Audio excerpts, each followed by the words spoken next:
Can you talk a little bit about the drill? I don't know how you would term this. They call it a rock drill. Tabletop exercise. You know, we did one in New Orleans 10 days ago. The governor has been great in his partnership and leaning forward. Now that Harvey is hit, he's doing the same thing on the state level that we've been doing on the city level.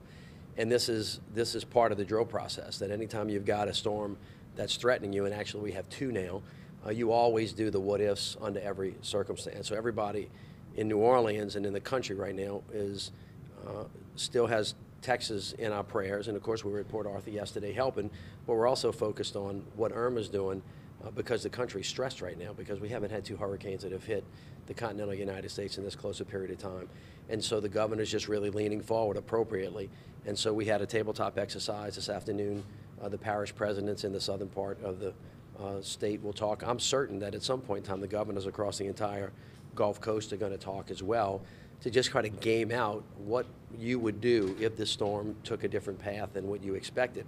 All of the models have Irma now, unfortunately, heading right into Texas, into Florida, which is going to be a very difficult storm for them. But there are one or two models that take it through the Gulf and point it in our direction. We hope that that doesn't happen. It doesn't appear that it's going to happen, but because of how these storms move, you have to be prepared in the event that it does something that you don't expect it to. What are some of the...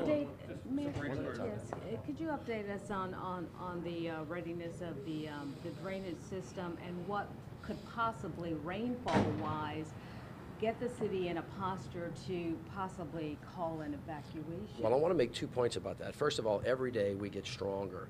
And soon we'll be back to where we're in a better place than we have been in a very long time. This storm has nothing to do with pumps. Once you get to a category 3, 4, or 5, it doesn't really have anything to do with draining capacity. That's not what you get wet about. It's not what the storm protection system was designed to protect against. Our historic plans post-Katrina have been that if anything approximating a category 3 comes, we're going to do a mandatory evacuation.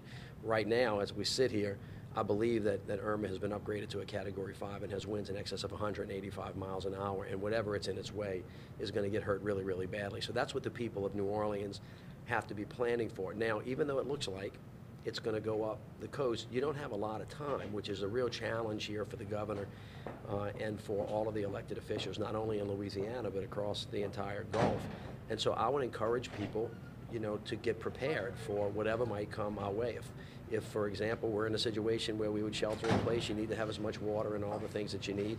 In the event that we have to evacuate, you need to know where you're going to evacuate to, because what's difficult about this storm is that it's going to turn. But if it doesn't turn, it doesn't give us a lot of time. So the governor and I and other parish officials have a lot of tough decisions to make in the next couple of days so that we can give people the right direction in the event that the storm doesn't go in the direction that they plan on it at this time.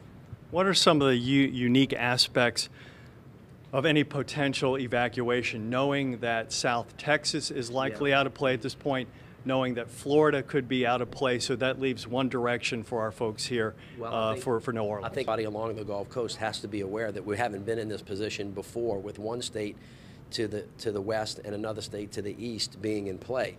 That can only mean one thing. It can mean that you have to go north, and we will have the governors working right now with the state police and all the parish presidents on developing a contraflow plan that will take people north. Now, everybody understands this really clearly.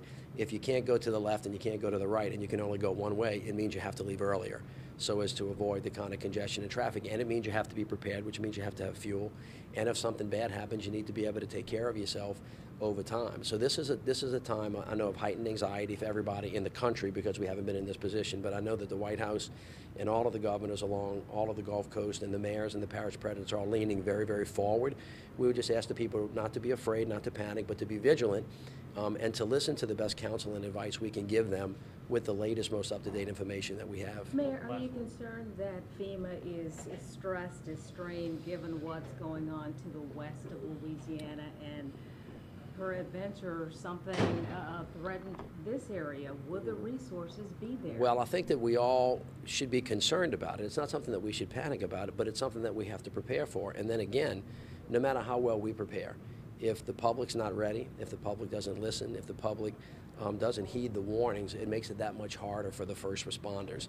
So I would just ask everybody that's within earshot of this communication to be vigilant, pay attention, And the best thing that they could do right now is to be prepared for whatever it is that we recommend that they do. If it's shelter in place, make sure that you have what it is. And of course, we've been talking about this for many, many years now. If it's an evacuation, make sure you leave when we ask you to leave. We'll do what is in the best interest of the public, life safety being the first priority.